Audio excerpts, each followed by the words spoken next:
Good afternoon, everyone. I'm Rabbi Karen Gorbin, Rabbi of Temple Beth, and it is so wonderful to see so many of you here to honor Jim and to celebrate the blessings that he brought to our community. We remember him and we join our hearts together to give comfort and strength to his family. Mourning is a time filled with many emotions and memories, both bitter and sweet. We begin our service with the recitation of psalms and prayers, thus linking Jim's life with the millennia-old tradition of the people Israel and the eternity of God. Psalm 23. Adonai ro'i lo echzar bino deshe'ar bitzeni al mei menuchot yenaleni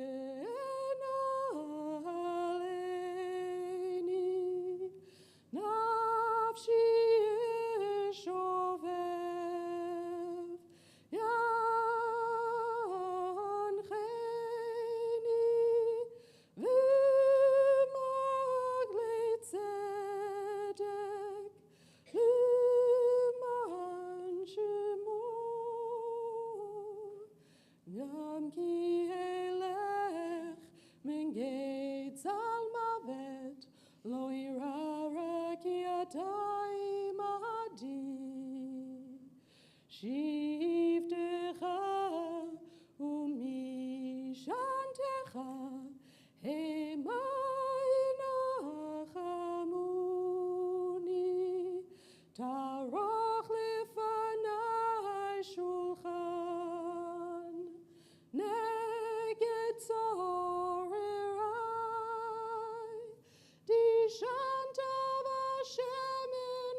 Adonai is my shepherd, I shall not want. God makes me lie down in green pastures, leads me beside still waters, and restores my soul. You lead me in right paths for the sake of your name. Even when I walk in the valley of the shadow of death, I shall fear no evil, for you are with me. Your rod and your staff, they comfort me. You have set a table before me in the presence of my enemies. You have anointed my head with oil, my cup overflows. Surely goodness and mercy shall follow me all the days of my life, and I shall dwell in the house of God forever. Kohelet, the author of the book of Ecclesiastes, wrote, "The eye never has its fill of seeing."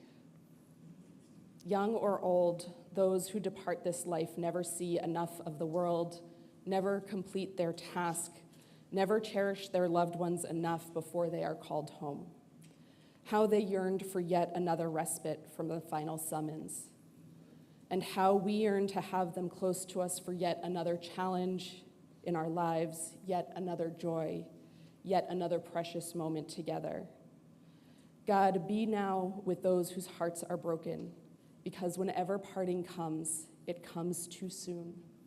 Console them at this moment, be near to them when light seems distant, and sustain them, O God, until the time of healing.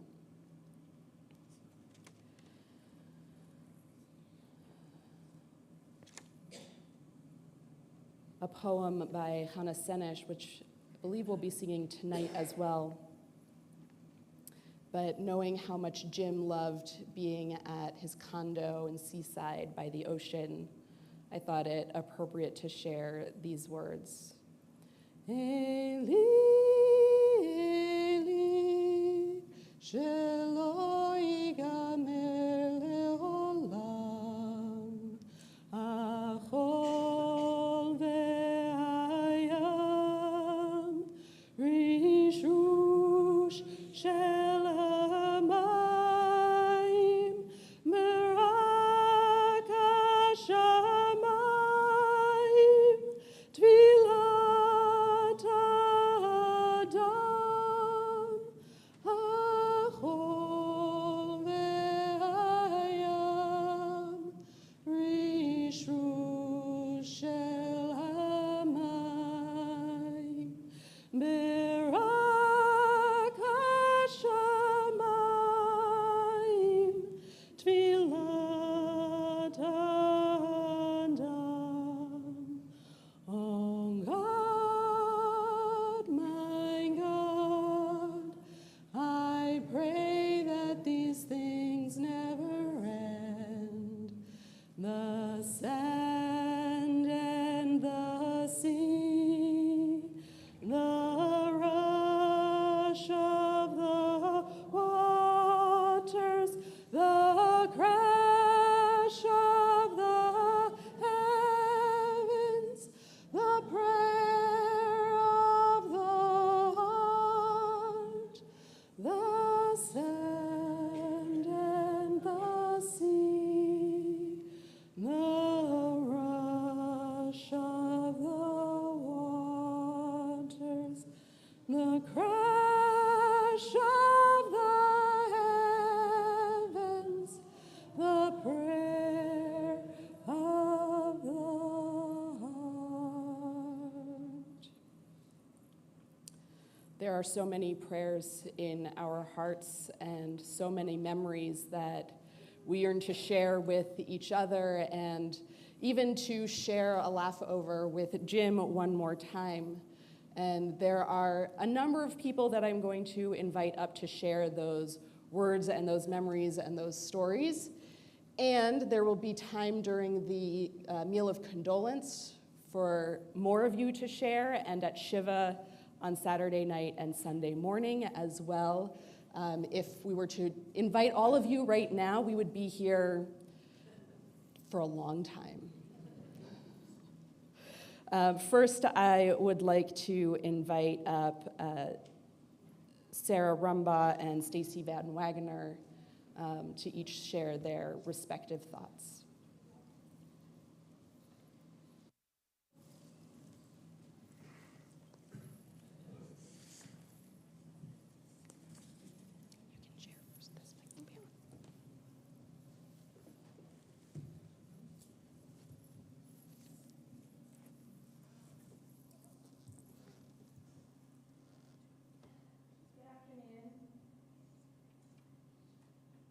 Jim was a very funny person. If you don't get that joke, well, then you didn't know him like I knew him. I think I have Lynn's blessing to say that I was one of his girlfriends. And I was proud to be. He didn't like fruit, which I always thought was strange. But that meant I could eat his portion at the dinners for 8 our temple put on. He liked chocolate quite a bit, which I think means he's a kind person. Jim didn't drink alcohol, but that's okay because, again, we could drink his wine. But Jim was the most wonderful person I have met, and he was who I thought of as a mentor. He supported me and stuck up for me. He gave contributions to my campaigns for political office, and he would call to check in. Who doesn't want a check-in call? I learned so much from him about serving our community. I met Jim because I ended up being on Temple Bethel's board when I joined Sisterhood. Our temple knows how to get people hooked. If you join, you will be on the temple board at some point. Hey, I see a lot of you refugees out there. From there, it went to Narratimijix, where we emceed the event. I got to make a lot of fun of him, which he enjoyed. We did a rabbi retirement dinner and then an auction. Jim was always up for some fun. And then there were the things I got told to do. I always said yes, because if you know Jim, he will keep asking until you say yes. I just assumed everyone said yes the first time. I was asked to be vice president of the board, and then I became president. Did you know if you were vice president, you had to be president? I didn't know that. Jim told me you have to be, so I got Jim to be there when I couldn't be there, and he promised he would take the difficult calls at night that I didn't want to know about. I served 2 years, and then I was on the board until I joined Tacoma City Council and had an excuse to get off the board, because our council meetings are on the same night as our Temple board meetings. Jim and I served on Associated Ministries together. That was one of my favorite things we did, and I believe he really loved this organization. I know he loved it so much because he served for 3 times. Jim was the person who could tell anybody they were wrong or disagree and didn't hate him afterwards. What a lovely quality. All I know is sometimes I wish I didn't say everything I wanted to say. Jim was the person I called on when I needed to vent, cry, laugh, or share that my daughter was having a baby. I'm sure we all have people like that in our lives. I remember calling him sometimes and he would be waking up from a nap. He never didn't want to talk, so he would pick up the phone. Jim loved his wife, children, and their families, including a lot of grandchildren. I appreciated hearing him tell the stories about where he grew up in Buffalo and how he got there. He was obviously a good storyteller. At our last auction, I purchased one of Jim's t-shirts. I think I paid $400 for a shirt that probably cost $50, but I sort of knew that one day Jim wouldn't be there. He was happy to have me buy it and donate the money to Temple. I remember when he told me he had this large growth. They said it wasn't doing anything but making him awfully thin and very tired. I told him I would kill him if he died. He promised he wouldn't die. Well, we know what happened next, but I bought this shirt and it will always remind me of him. He left a seed in all of us to grow and share his love of community and giving back. Thank you, Lynn, for letting me say some things about Jim. I think ending this with a pun in honor of Jim only makes sense. Jim is probably happy that this memorial is in the afternoon since he wasn't much of a morning person.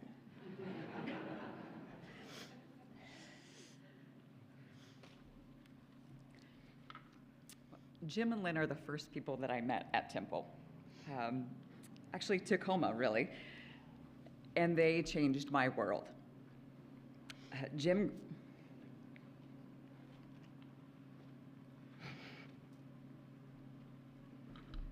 greeted me with open arms and an unparalleled spirit of community. I've had the pleasure of working in tandem with him for a decade now. He inspired me, and he mentored me, and he pushed me, especially to rectify my habitual procrastination. A few years into our working relationship and our friendship, Jim jokingly, as was his way, bought me a t-shirt that said "Procrastinate Now."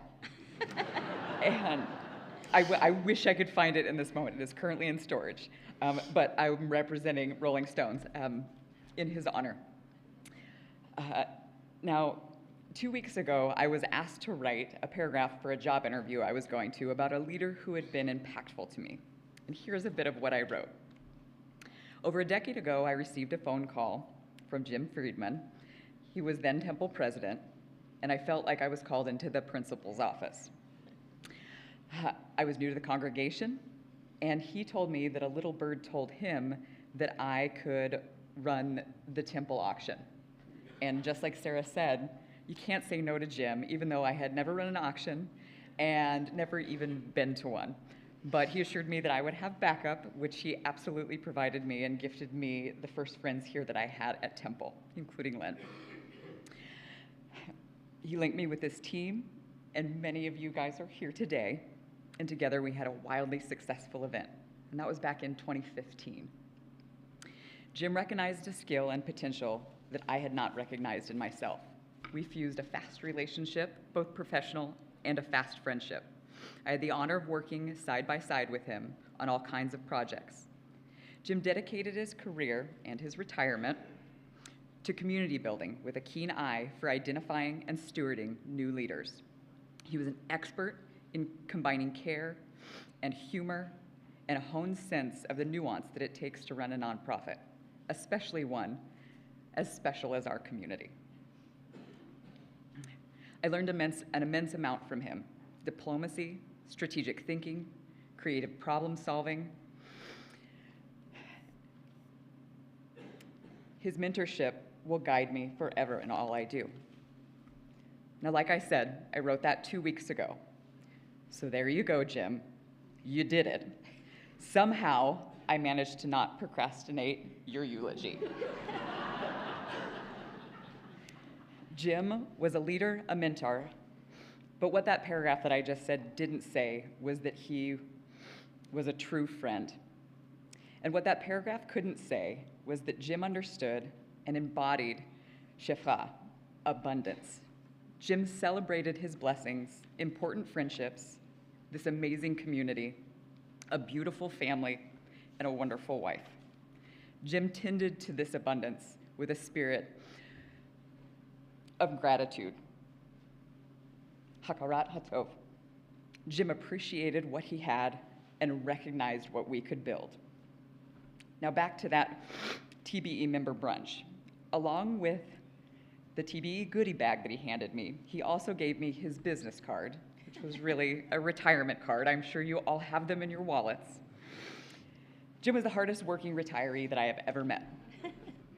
He filled all of his days and all the days that I knew him tending to all of his blessings. Now, as a thank you for my t-shirt, I bought him something, and I bought it a long time ago. I've had it for years, so long, in fact, that the store that I bought it from Tuesday morning is no longer in business. But this item resurfaced again and again in all of my possessions, and perhaps because I had forgotten it, perhaps because we got busy, perhaps because I procrastinated it expertly, I have never given it to him. And it now resurfaced again 2 days ago in the middle of a move. And I brought it here with me today, and I felt a little bit silly and sad for not having it given it to him. But what I've decided is that I didn't give it to him not because I procrastinated it, because it wasn't exactly right. And it was this tiny flag that says, "I'm retired, what's your excuse?" But I realized the reason it wasn't right was because Jim didn't have any excuses.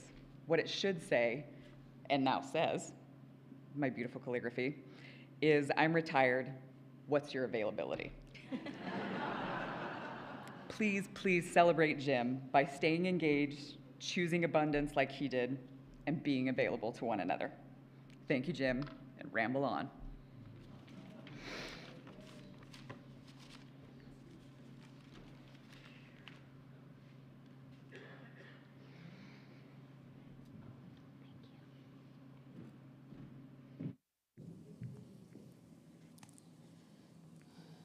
I have a number of people who, due to travel, are not able to be here today, and in their place, some other people who will be reading what they wrote. So, in the words of Jordan Harris and in the words of John Oster and Carrie Margolin, I would like to invite up Les Rosenthal and Dave Silver.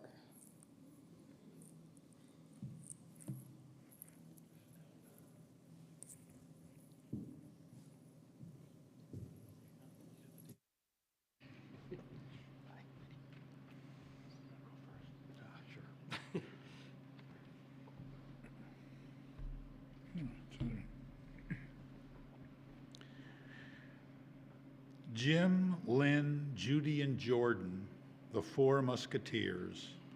I have a beautiful picture of Jim, Lynn, Judy, and me sitting at one of the outside tables at the Gig Harbor Anthony's restaurant with the water in the background. The four of us ate there many times. It was our favorite place in Gig Harbor. There were almost always together as a foursome. Now, in the passage of only 14 months, there are only Lynn and me left. To say we are in pain is an understatement. In some ways, it is probably good that I am not present to read this. I don't think I could make it to the finish. Again, this is Jordan Harris. I often joke that Judy and I are Lynn and Jim's new friends. We have only known each other for about 25 years.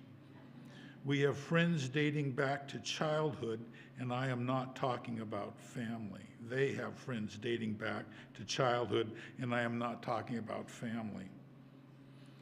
They just attract people to them, and of course they are involved in so many different things, both in the Jewish community and in the Pierce County community. Jim and I first became friends when I became involved in Temple Bethel activities. At meetings when Jim spoke, people listened. He was so knowledgeable about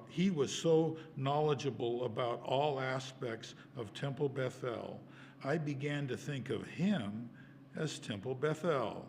I didn't say that to his face. However, the temple will keep going, but it just won't be the same and definitely not as much fun. He was one of the funniest people I have ever known. He told the best jokes and puns, and some of the worst ones also. Either way, he was happy to get a laugh or a groan. I think one of my earliest memories of him, besides our experiences on the temple board, was watching him as the master of ceremonies at the temple auctions. Boy, could he lead an audience to the water and drink, which means spend money. I was trying to remember when the four of us started hanging out, and I cannot remember when it started. We just started gravitating together and spending time together. We liked to do so many of the same things. We would go out to dinner often, but we also got together almost monthly for brunch at the original Pancake House. We stayed with them a number of times at their condo in Seaside. What's interesting in these memories are not unique to us. Many of the people at this funeral can say the same thing. Hands? Huh? Yeah, look. It seemed to Judy and me that they knew almost everyone. Many of you are probably surprised that I am not attending the funeral. I think Jim would be upset with me if I were with you all. I am at the Kentucky Derby. He knew I was going for my first time, sort of a bucket list thing. In a way, I am here with Jim. He lent me his hat to wear with my outfit. When I knew I needed a garment bag, he gave me one. In the years to come, when I think back to my memories of the Kentucky Derby, he will be a part of those memories. In fact, he will be a part of a lot of my memories. I am sure Lynn and I will continue to go to the original Pancake House, and our spouses will be at our side. When I am at Temple Bethel, I am sure he will be on my mind. And maybe the hardest thing for me will be going to Mahjong every Monday. He's the one who got me involved in Mahjong. He said he was the only male in that group, and he told me the group needed some more testosterone. He had me take classes in Mahjong, and he mentored me at the first few get-togethers until I felt comfortable. Now, Monday Mahjong is a part of my life, and I can guarantee I will think of him every day that I go. I love to play against him, and I still remember the first time I beat him. But more importantly, I love to play with him. He and I were always kidding around. There was always a lot of give and take. I will continue to play Mahjong, but it definitely won't be fun anymore. Jim will always be a part of me. There are so many things we did and places we went that remind me of him. I will miss him so much. Jim, thank you for being my friend.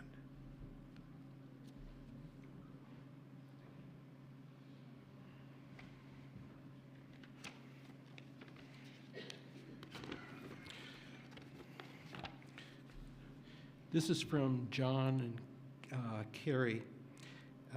They're down in San Diego area. Arriving as newlyweds in Tacoma in 1982, Lynn and Jim were the first couple to welcome us to Temple Bethel. A year later, we joined as members of a Havarah initiated by Rabbi Rosenthal. Being thousands of miles away from our East Coast families, we mutually adopted each other as our Tacoma family. The Havarah, with many of its members still in touch today, lasted 40 years. This Havarah family was made up of 6 couples, whereby we witnessed many significant milestones, and we shared dozens of weekends together, mainly focused on our children's lives. Between Jim, Michael Kagan, David Silver, that's me, Randy Hyde, Robin Perlow, John Oster, and a few beers, many puns and jokes were offered, countered, dissected, judged harshly, only to be forgotten by the end of the evening. Our children, Charlie and Michelle Oster, often groaned at Jim's jokes, but also offered compliments at his most creative. I appreciated Jim during our inevitable political debates, but also at his love of American history and his great recall of certain notable events and characters. Jim was sharp at debate and was never a crowd pleaser, just himself. Of course, there was no Jim without Lynn, and to this day, we consider their family the same warm family we first met 41 years ago, John Oster and Carrie Margolin. Thank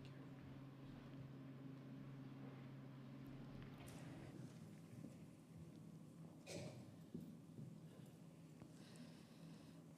Before I invite up Jeremy and Micah, I'd like to invite up Rabbi Cadden to share a few words about the time that he spent working with Jim.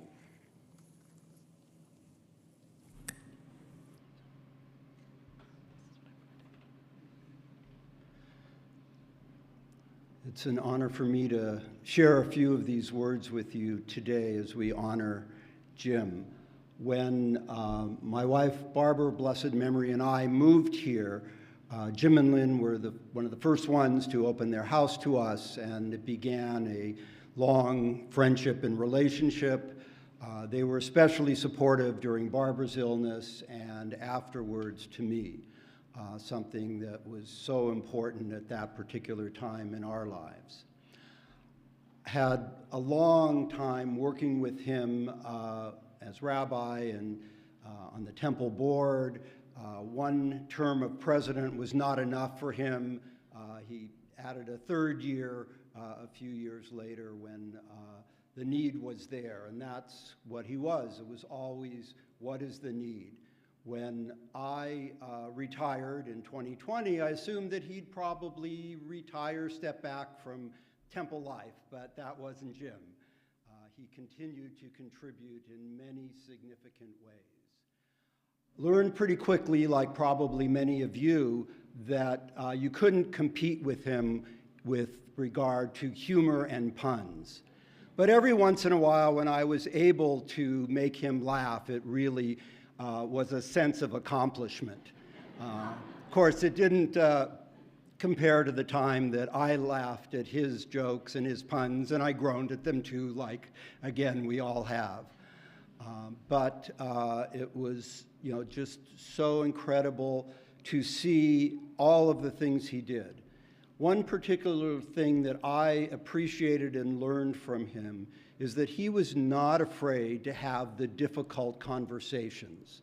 When he knew that something had to be done, and he volunteered sometimes to be the one to speak to someone, and occasionally I was with him when we did. And he always did it with caring and sensitivity, sense of humor, and it was just wonderful to see that you could do that and feel that he understood how hard it was for the person he was speaking to, yet how important it was that the words be spoken. So that is probably the most important thing I took from my relationship to him, and I'm sure that each of you have your own things to remember about him.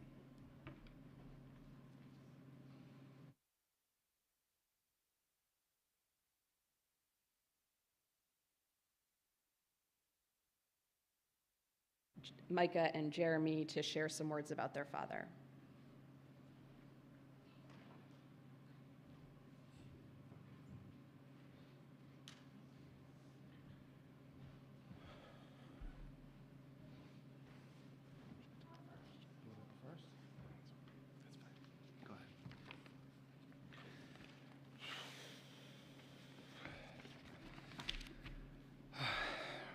It's a weird feeling being back here and not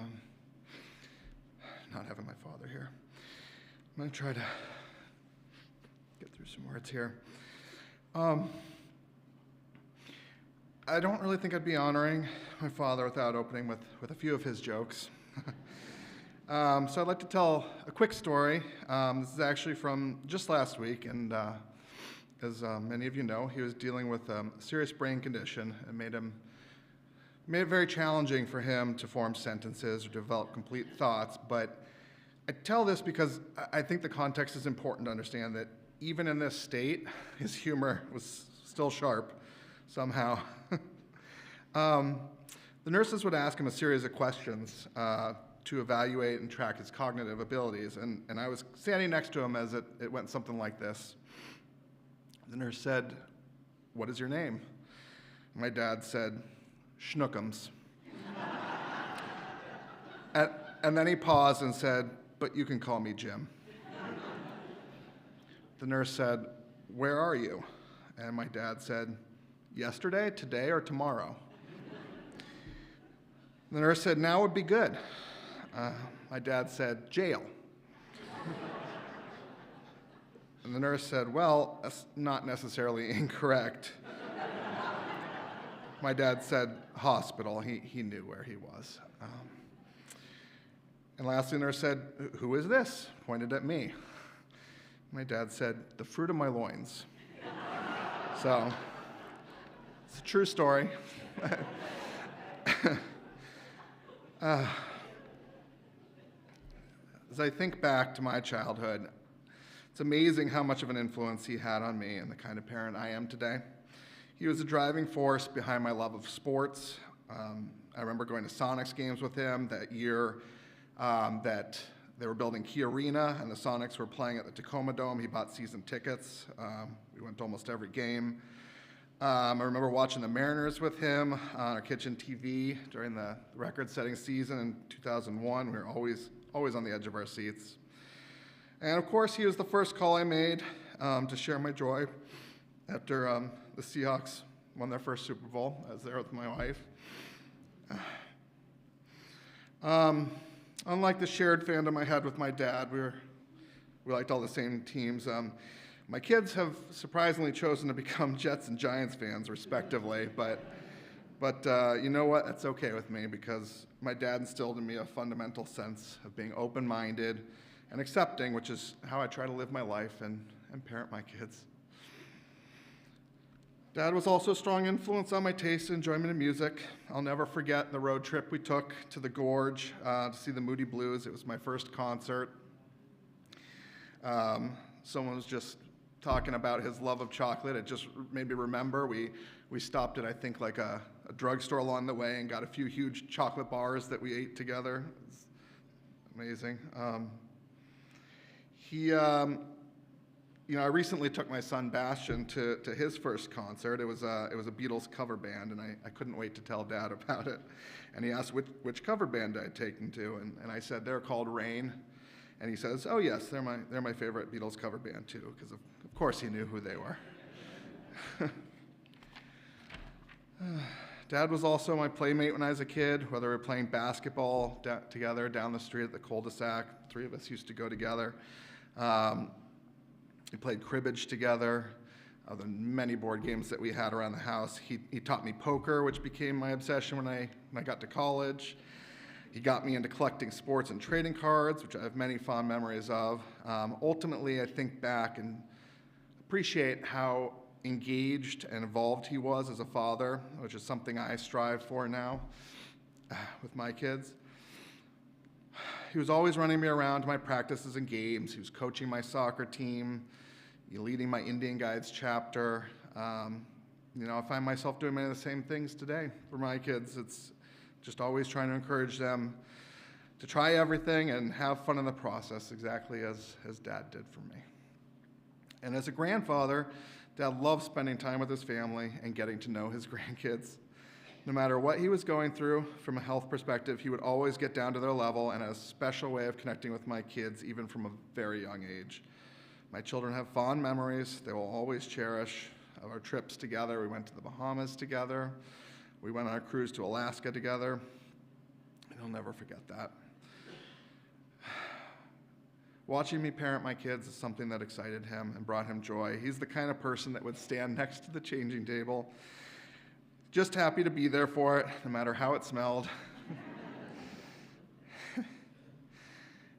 He always hoped I would have kids who would give me as hard of a time as I gave him as a kid, and I'm happy to say I think his wish was granted. Whether he's dad as he is to me, or grandpa as he was to my kids, or uncle, or brother, friend, colleague, mentor, or any of the other terms that he is to all of you, I think we'll all agree he's such a caring individual, and his impact on our lives will be everlasting. The last time I saw Dad, he couldn't really speak or move much, but he was able to guide my hand over his chest, over his heart. His way of telling me how much he loves me.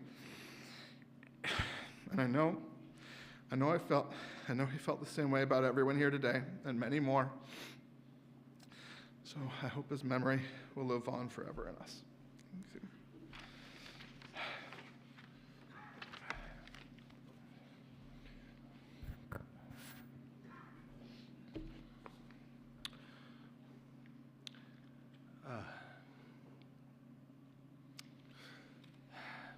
במקום שאין אנשים, השתדל להיות איש.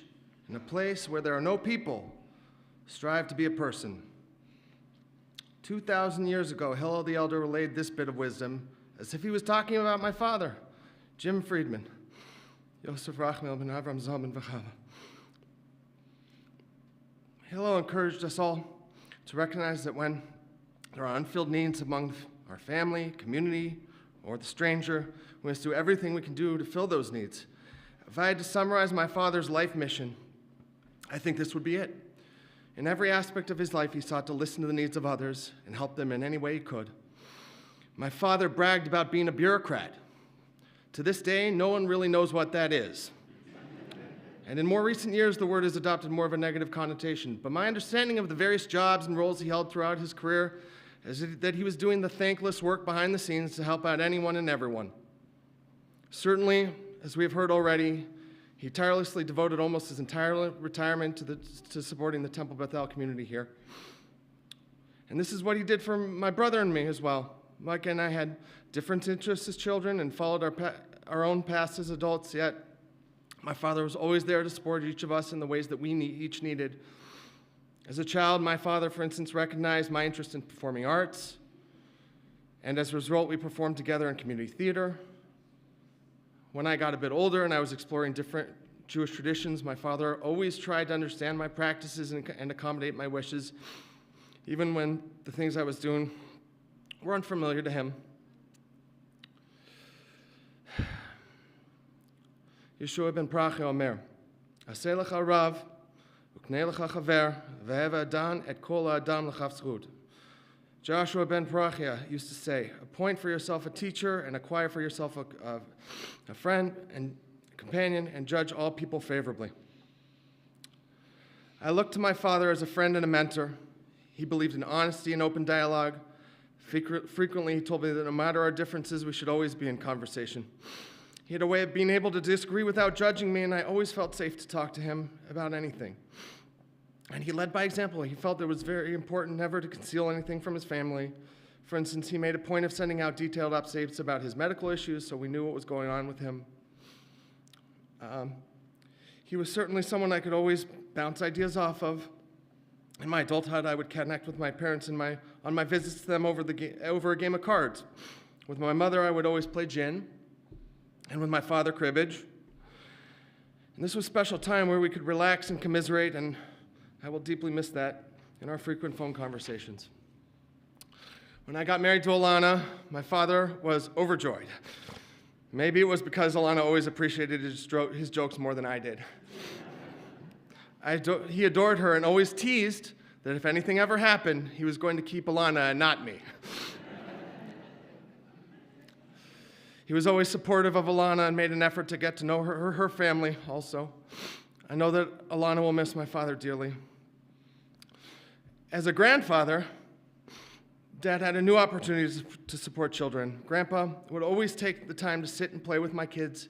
Even in our most recent visit last February, my father taught my second oldest son, Nitai, to play cribbage, like he taught us.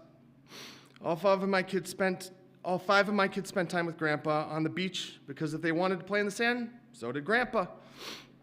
When we visited my parents in Seaside, we developed a custom to make a bonfire in the sand and roast s'mores, one of my daughter Oriana's favorite memories with my father. Grandpa was always there to schlep the supplies, set up, clean up, and of course, roast marshmallows and eat chocolate. He put in the hard work because he wanted his grandchildren to be happy. Their interests became his interests. As my older two sons, Roe and Nitai, developed a love for sports and sport cards, Grandpa was always there to support them. During the pandemic, when we could not see each other in person, Grandpa sent them sports cards, including some incredible basketball finds from his collection from the 1980s and 1990s. They loved to watch sports with Grandpa, and my oldest son, Roe, on occasion would call or Zoom with Grandpa during an important game. For the last couple of years, my older three children all attended the University of Washington women's basketball game with Grandpa. I'm grateful that my children had the opportunity to spend these special moments with my father and bond over sports, games, and the beach. Rabbi Omer, Ezehi derech yashar she'yavor lo adam, kol she'ish tiferet lo se'ah v'tiferet lo min ha'adam. Rabbi Judah Nasi said, what is the straight path that someone should choose? That which you view as honorable and others also think is honorable. My father cared about everyone, and as a result was beloved by so many people. We will miss him so much. I will miss him so much. Pray that all of us can live up to the ideals that my father cared so much about, especially listening and joyfully trying to fulfill the needs of family, friends, and community.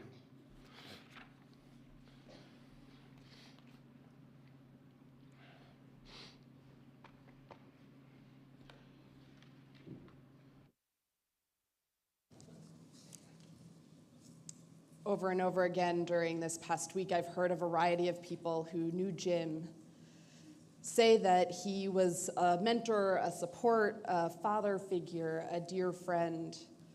The connection that so many of you had with Jim grew from his genuine concern and love for people, his keen insight, and, let's be honest, the charm of his terrible puns and dad jokes. To the point where I was like, I can't write a eulogy without including some jokes in his honor. I could not come up with any. I tried to run it through AI, and it told me that dad jokes were inappropriate for a eulogy.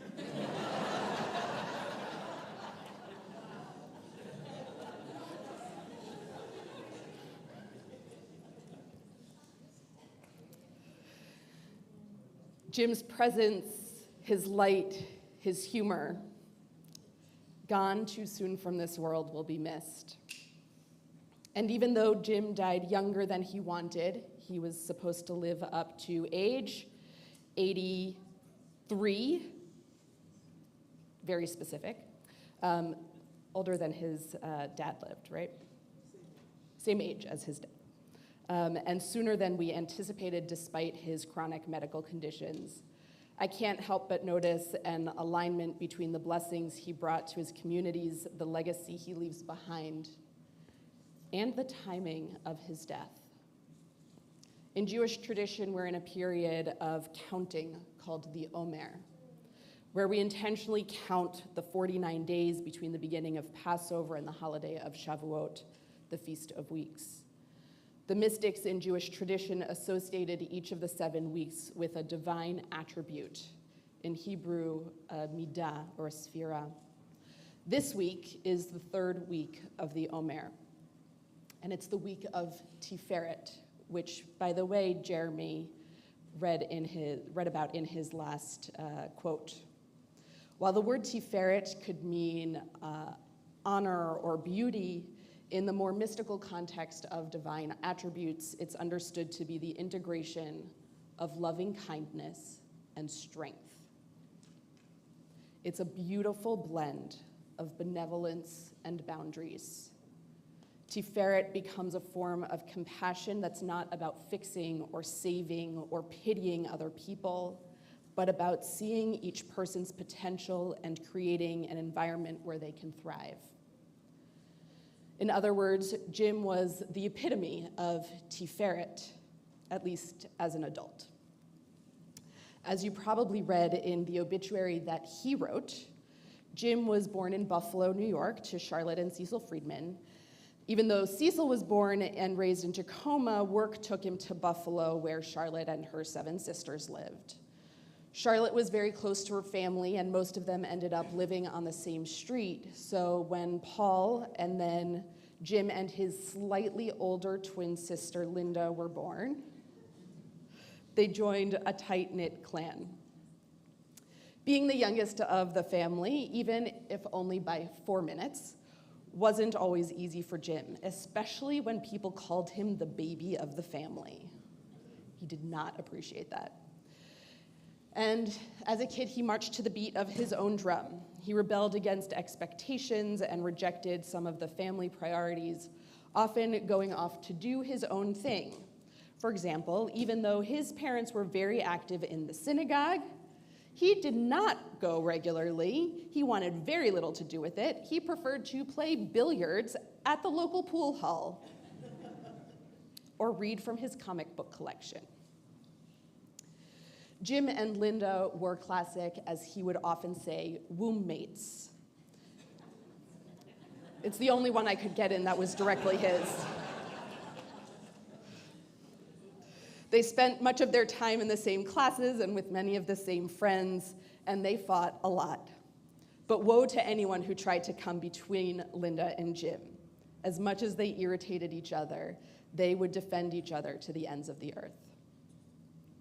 When high school graduation approached and they needed to start thinking about college, both of them, of course, wanted to go to the University at Buffalo. But Cecil and Charlotte insisted that they separate a little bit. Whichever one got in first got to stay, and the other one would have to go find somewhere else. Well, Jim got into Buffalo first, so Linda had to go off to Ohio State. There, Jim got a degree in history and then taught for a few years in the Buffalo public school system. During that entire time, he lived at home with his parents, although he did upgrade to Paul's room because Paul had at least moved out. It was bigger, it had a better view. And then when Paul moved back, he was very unhappy to not have his room anymore. But that was also a good reminder that maybe it was time for Jim to try something new. And so he got a driver's license and went out west, moved to Arizona, where he enrolled in a master's program. But even as he fled home, he wanted to be near some family, and an aunt lived in Tucson. Upon graduating from the University of Arizona with a master's degree in educational counseling, Jim decided that, again, it was time to try a new environment. He came up to the Pacific Northwest, moving from one job to the next around Oregon. As I was listening to Jim's family tell stories about him, it seems like he was seeking the right place to thrive. He had strong roots and great gifts to share, but something, or maybe someone, was missing from his life that made it difficult for him to flourish. But as luck or fate or God would have it, Jim met a beautiful, tall, interesting woman from his father's hometown of Tacoma. They were both at a conference in Portland at the airport hotel, sitting at the same table when the next session was canceled. They decided, instead of hanging around the hotel, they should go shoot baskets and skip the rest of the conference. Lynn, in heels and a dress, managed to beat Jim at basketball. And then they went out for dinner, and Jim made Lynn pay. From my understanding, both of them were very forthright in their conversations over dinner, which created a strong foundation for honesty and understanding in the future. And Jeremy, the one thing that I know he was not entirely honest about was when he would buy more of his band shirts. And from that conversation over dinner, it became clear that neither was really available to enter into a relationship, but Lynn and Jim did keep touch after the conference. Lynn, who was dating a guy who liked Chinese food, would send Jim letters with the fortunes from the fortune cookies. She also stopped to meet Jim during trips to Oregon to visit a different boyfriend. Meanwhile, Jim occasionally took the train up to visit Tacoma and maybe officially to get to know the Friedman side of his family, but really, let's be honest, it was to visit Lynn. And finally, as things started to align, Jim decided that it was time to move up to Tacoma. Lynn and Jim's relationship bloomed, and they decided to get married. Ever unconventional, however, they chose to avoid all of the hoopla and hassle of wedding planning and caterers and linens and cake tasting and even invitations. They called up friends and family to share the news that they were getting married at the temple in 10 days. An uncle brought cake from a deli in Portland, and somehow they ended up with 300 people at their wedding. But there was no alcohol, which made some people very unhappy. In Tacoma and in Gig Harbor, Jim really found his niche. He often joked about being a bureaucrat extraordinaire because of his work in government services and in management, but he always intended that work to support people who were disenfranchised or struggling to thrive in their community. He wasn't just a paper pusher earning money for the least amount of work possible, or a mindless drone upholding a broken system for a paycheck. I think he resonated with the struggle to find the right type of environment for growth, success, and rootedness. I think he used the systems that existed to provide as much support as he could to those who needed and wanted it, hoping that they would also find ways to grow. I think he knew that healthy communities require us to recognize the divine within each person, and that our society does not really hold each person's inherent value as a priority. He wanted to make sure that people felt seen and that they could see their own abiding worth regardless of what challenges they might be facing. And rather than coddling people or spoon-feeding them in ways that would perpetuate their need and helplessness, Jim worked to help them develop the skills and tools that would allow them to thrive in the type of supportive community that exemplifies Tiferet. He and Lynn certainly did their best to raise their sons, Micah and Jeremy, with a sense of their unique importance to them and in life. You heard from both of them about their experience of their dad, but it's important also to note that there was rarely an expectation that they like the same things or participate in the same activities. Jim made sure to spend time with each of them doing the things that they liked, that were unique to them. As you heard, Micah latched onto his father's love of sports and good music, and the two of them bonded over going to games and concerts.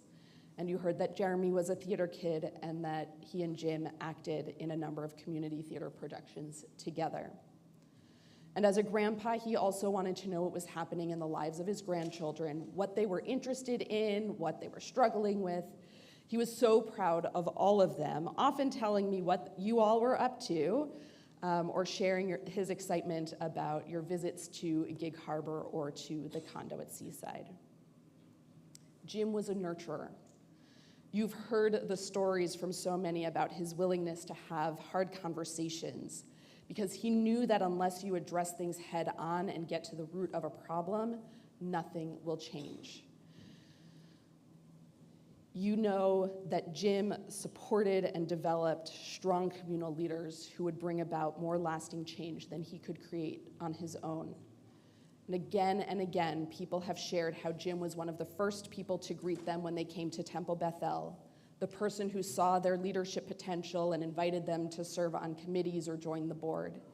He was instrumental in opening our Brotman Early Learning Center, which now has a wonderful reputation in the area, and he served for many years on its oversight committee. He was a fundraiser extraordinaire for the temple as well. And I'll take a moment of personal privilege to share what Jim meant to me in the brief time that I knew him. When we met, he was the chair of the Rabbinic Search Task Force that was looking for a rabbinic successor to Rabbi Cadden. It's unusual for a search chair to call a candidate to schedule an initial interview, but that's what Jim did. I remember picking up the phone and confidently calling him Jeff. Because I'd misread his email address with the initials JRF, and in my mind, that was Jeff. When he corrected me, I was so embarrassed and was sure that the faux pas would spell my doom. But Jim was gracious and explained to me that the congregation also had a Jeff Friedman, spelled differently, and that people constantly were confusing the two names. I don't know if he even remembered that mistake, but I definitely remember his kindness as he corrected, explained, and then moved on. Throughout these almost 3 years, Jim has been one of my and the temple's greatest champions. Whenever I or the congregation faced challenges, and there were quite a few my first year, he would call me up and offer to talk through the situation, give insight about the people involved and the history of the congregation, and he would offer whatever support I needed. He often worked in the background, making calls to gain understanding and information, or to clarify what was rumor and what was reality. And I suspect there were more than a few conversations during which he gently rebuked people when they were adding fuel to the fire. I was the occasional recipient of such calls myself, but I always felt like he had my back, even as he tried to guide me toward a better approach. Jim was one of those rare people who could be exasperated and patient, direct and kind, and serious while cracking jokes. I will miss having him as a trusted resource and guide who I knew without a doubt wanted me to succeed in my role as his rabbi and as the rabbi of Temple Bethel.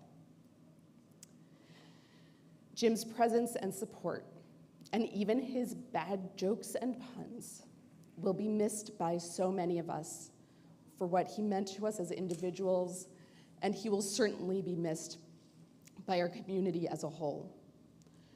We all know that he survived a number of illnesses that could have killed him, but it was still a shock that he couldn't pull through this one as well. The number of people who visited him in the hospital, who checked in on him, who offered prayers for him, the number of people who are in this room right now, and I'm sure streaming online, is a testament to how beloved and respected he was in our community. As we reflect on his life and mourn his death, we also need to commit to honoring his legacy of Tiferet. We keep Jim's memory alive when we listen for and offer the support that people need rather than the support we want to give. We enable him to live on through our kindness, compassion, patience, and forthrightness when we work to create environments where people can thrive and succeed, knowing that we will all be blessed if we can each share our gifts. And we will keep Jim with us when we listen to his favorite music, tell a joke, or make a pun. We rise in honor of Jim blessings that he gave us as we offer the words of El Malei Rachamim. El Malei Rachamim, shochen bamromim, hamtzei menucha nechona, tachat kanvei hashchina, im kedoshim uteorim, kezor harakia masirim, et nishmat Yosef Rachmiel ben Avram Zalman v'chava shalach leolamo. Baal harachamim yastirehu meseter knafav leolamim. Mitzror mitzror chayim et nishmato. Adonai hu nachalato. V'yanuach b'shalom al mishkavo. V'nomar Amen. God of abundant mercy, God most high, may the soul of our loved one who has gone into eternity find the gift of perfect peace in your embrace, together with the holy and pure whose light shines like the radiance of heaven. Compassionate God, hold him close to you forever so that his soul